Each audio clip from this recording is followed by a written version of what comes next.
What's going on, everybody? For the people that don't know what's been going on the last month or so, there's been a problem with a man by the name of Jeremy Mackenzie. He goes by Raging Dissident, and he has a little group that they call Diagolon, which is a fictitious made up country. Now, I really didn't care that he was grifting and taking money from people because, frankly, if you want to give somebody money, that's none of my fucking business. Until I really started looking into him. And then I found out that his organization on February 17th, 2022, when the trucker convoy was at its peak, was cited in the Canadian Anti-Terror Report as the main reason, saying that Diagolon was a violent extremist group recruiting people at the convoy and posed a threat to government buildings and government officials, and they used them as the excuse to authorize the largest police operation in Canadian history the very next day on February 18th that saw hundreds of people get injured, dozens of people get arrested, and millions of people dispersed from Ottawa. Weird enough, not one member of Diagolon was arrested or charged in any which way. So they were the excuse that was used by the government for the largest police operation in history. Meanwhile, Jeremy didn't do anything during the entire pandemic. He didn't tour. He didn't risk anything for himself. He got arrested for protesting outside of a doctor's house, and those charges were stayed. In fact, Jeremy got arrested, I believe, 4 or 5 times and faced very petty charges like criminal harassment, uttering threats, possession of a prohibited firearm, petty assault, not even assault with a weapon or causing bodily harm or anything like that. And then he claimed that he had $300,000 in legal fees, which I found ridiculous because I've been arrested almost 30 times and faced 80 charges, and I didn't spend $300,000 in legal fees. So I knew he was lying. And Jeremy held a fundraiser and defrauded hundreds of thousands of dollars from his supporters to pay for those legal fees. Legal fees that he accumulated when he wasn't doing anything to help Canada. He was just being his own piece of shit person.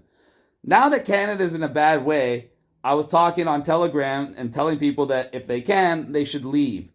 Jeremy started talking shit on my Telegram, so I started spitting some facts, and he just left.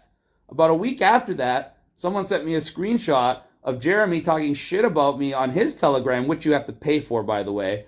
And he was saying that he tried to have a debate with me, an official debate, and I ran and hid. He also said that I was a pedophile and I was raped by my Jewish father, even though I'm not Jewish. I have literally Archangel Michael tattooed on my neck. And obviously I was never raped by anybody. And then Jeremy was talking all this smack. So I made a video calling out Jeremy, saying let's have a real debate, like I did when I was running for mayor, with a moderator, with rules, and we're going to talk about what's going on in Canada, and we're going to talk about you.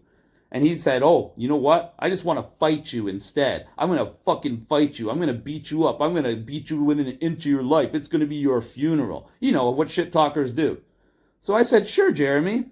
Let's have a fight and a debate.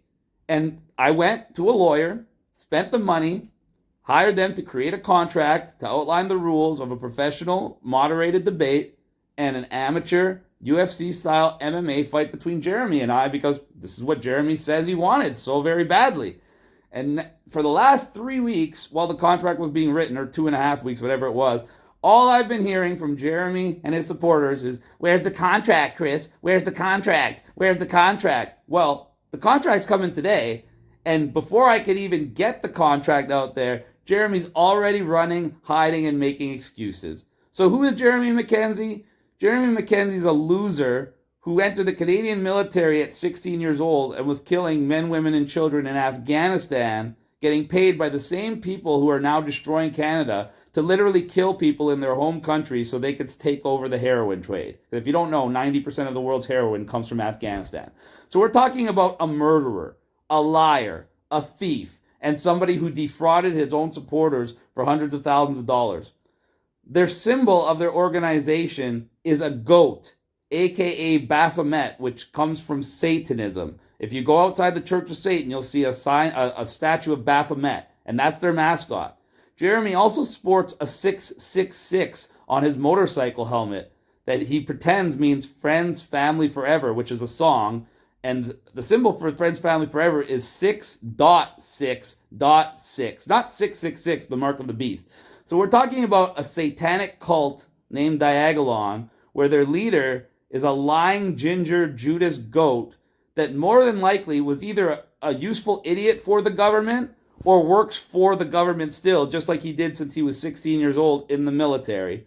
And he's a liar, a thief, a fraud, and a coward. And now he's going to have nowhere to run and hide because the contract's coming out today, and he can look at it, he can read it, he can raise questions and concerns, and we can make changes for it to accommodate the little bitch. But he's not going to be able to explain to his supporters why he won't debate me, and he's not going to be able to explain to his supporters why he won't fight me after he threatened to kill me and beat me into within an inch of my life. Reason being, he can't. He can't debate me, and he can't fight me. Well, he can, but it's not going to work out very well for him. And that's why he's going to try to make every excuse not to sign that contract. And that's why I did all of this, to expose not only that he's a grifter. His store is actually called the Grift Shop on his website. You want a Diagolon ring made in China for $4.99, $120. So this is the kind of person you're dealing with. Somebody who murdered people in their home country, someone who defrauds his own supporters for hundreds of thousands of dollars, somebody who tells people to go kill themselves, calls people pedophiles. He even got in trouble for threatening to rape Pierre Poilievre's wife and made jokes about rape. He calls black people the N-word. He calls indigenous people chugs. He screams about how much he hates Indian immigrants and virtually every other race, including Jewish people. And he preys on the lowest common denominator in Canada: the weak, the scared, the desperate, the ignorant, and the hateful. And what does he do? He gives them false hope, pretends like he's going to save Canada. In fact, he was boasting how he had hundreds of people organized around the country to take over the government. That doesn't sound like a psyop at all. So this is who we're dealing with.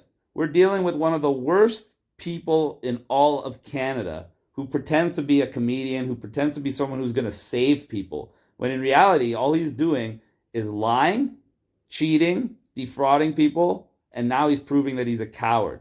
Because he doesn't want any of this to come out in the public. That's why he doesn't want to debate me. And he doesn't want to step into the ring with me, because we both know that Jeremy's not much of a fighter.